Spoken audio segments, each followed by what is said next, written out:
Should I sell my house now? But what if I can't find another home? Or should I wait to sell my house? But what if it becomes 2008 all over again and the housing market crashes?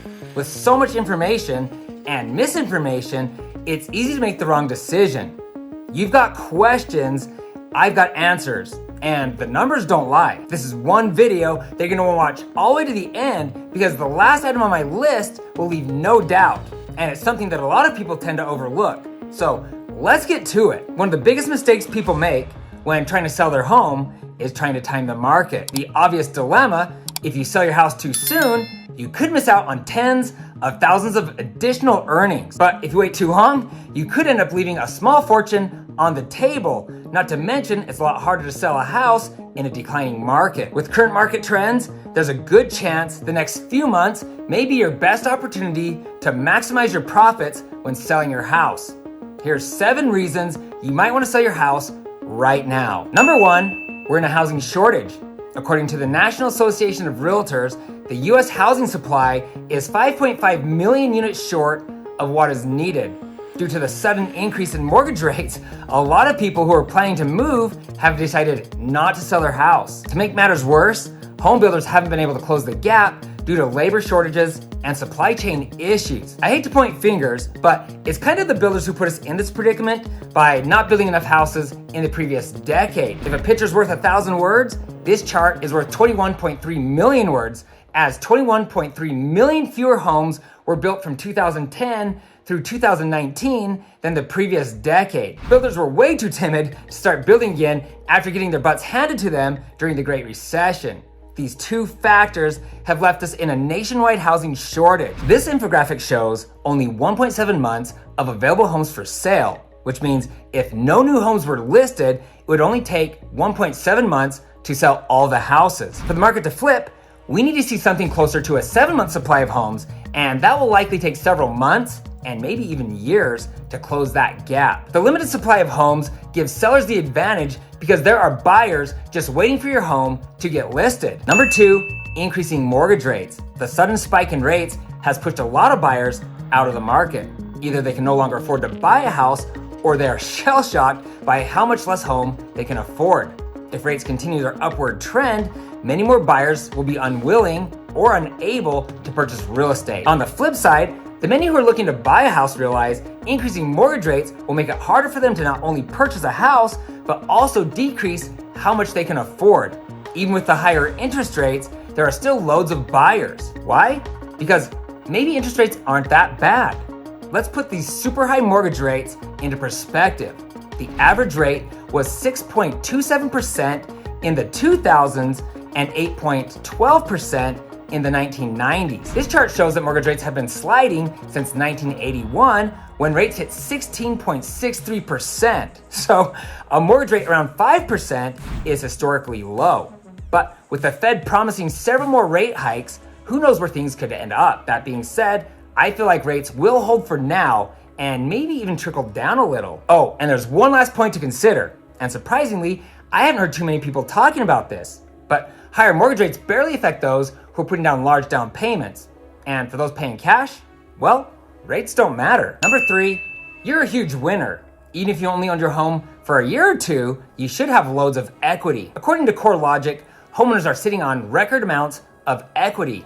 They report that the average homeowner has gained over $55,000 in equity over the last year. From February 2021 to February 2022, home values were up 19.1%, and that 72% believe that it's still a good time to sell. If you sell while the market's still hot, your home will sell quick and quite possibly above your asking price. Number 4, we're still in the seller's market, but for the first time in years, we are seeing signs that the housing market is slowing down.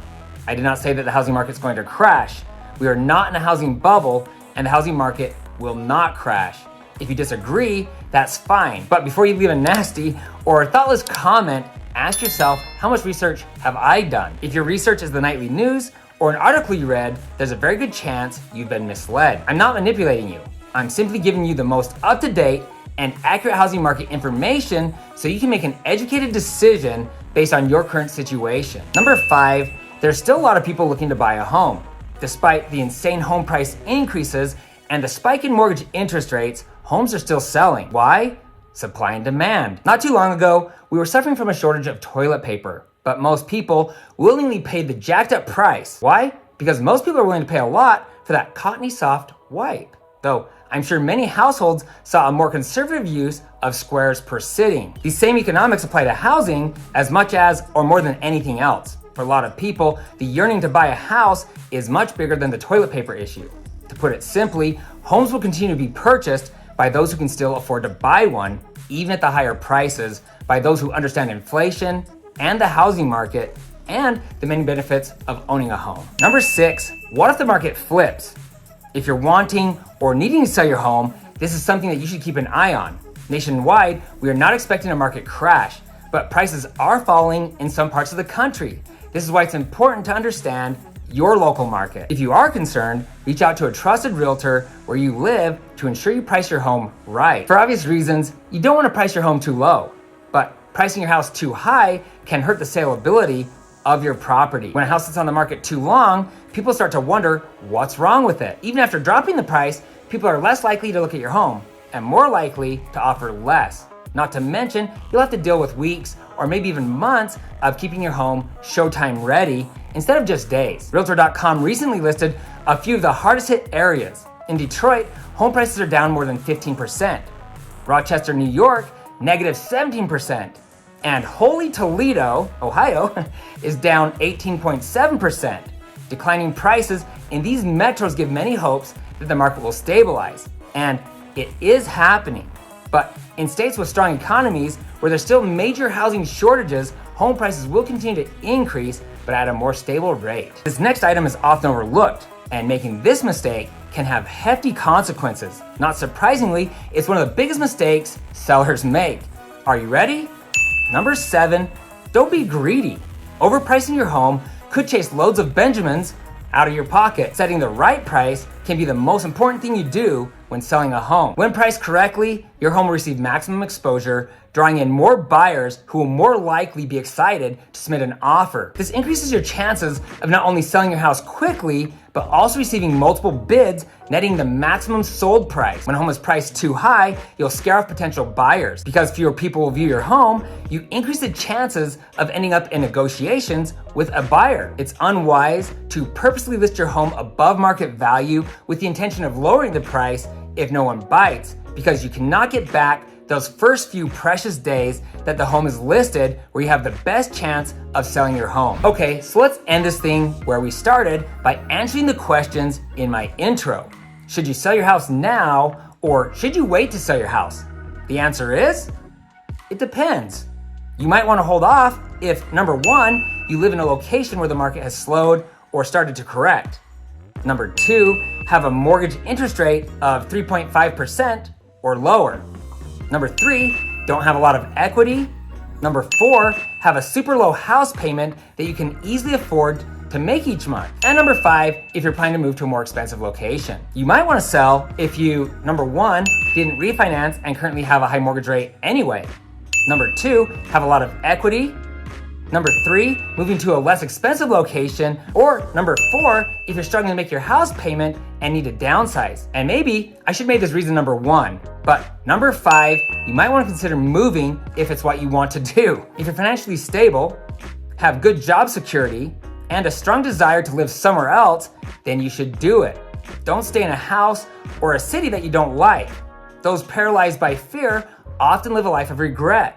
If you can afford to sell your home and put yourself in a more desirable situation, do it. And reason number 6 that you might want to move is if you live in a housing market where you've seen monster gains in home values and where you could potentially sell your house for more than what it's worth. If your housing market is still sizzling, look for my video where I explain why you should sell your house right now if you live in a scorching hot housing market. If you're worried that we might see a repeat of 2008, I assure you that the housing market is not going to crash. I've recently gone in depth in another video to explain why.